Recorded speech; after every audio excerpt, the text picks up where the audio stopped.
Dimitri, bonjour. On parle de VTC dans le business travel. De quoi on parle en termes de marché?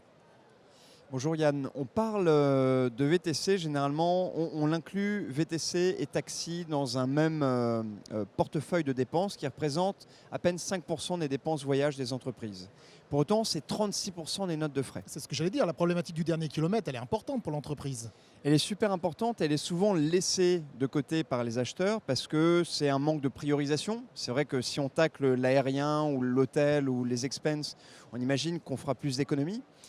C'est aussi peut-être par un manque de connaissances. On se dit que ça va être compliqué de gérer un contrat de J'allais vous poser la question, c'est complexe de gérer ce marché. Vous avez une multiplicité d'acteurs, une multiplicité de sources.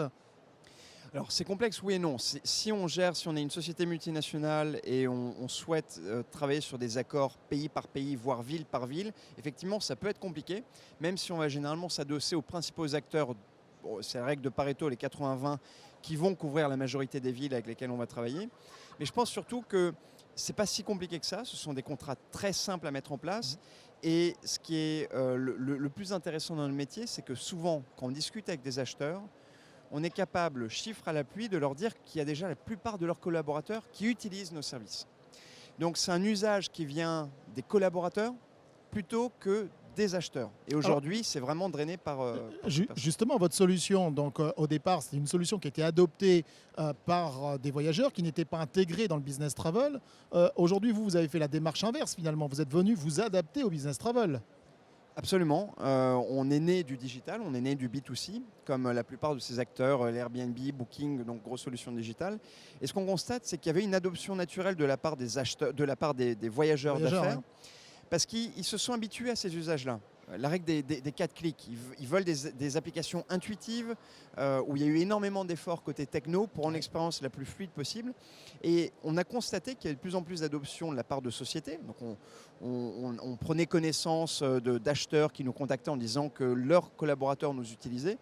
Et c'est au fur et à mesure où on a développé, on a construit notre offre business qui représente aujourd'hui pratiquement 20% du chiffre de Captain. Et les deux vecteurs qui sont des vecteurs d'amélioration dans le business travel, on parle d'économie, on parle de sûreté du voyageur. C'est quoi vraiment les grandes lignes? On parle d'économie, bien sûr. On est généralement 30% moins cher qu'une société de taxi. Donc, pour certaines grosses sociétés, ça se compte en plusieurs millions d'euros d'économie. Ça, c'est le facteur numéro un.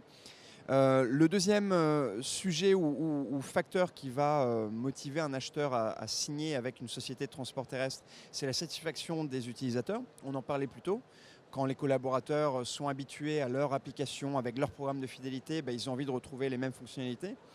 Et effectivement, il y a un troisième sujet qui est le contrôle d'une manière générale sur ce premier et dernier kilomètre qui échappe très souvent aux politiques voyage. Et dans cette mesure de contrôle, il y a la notion de sécurité et il y a également la notion de reporting pour pouvoir mieux négocier et mieux contrôler ses dépenses. Merci Dimitri. Merci Yann. Et bon salon.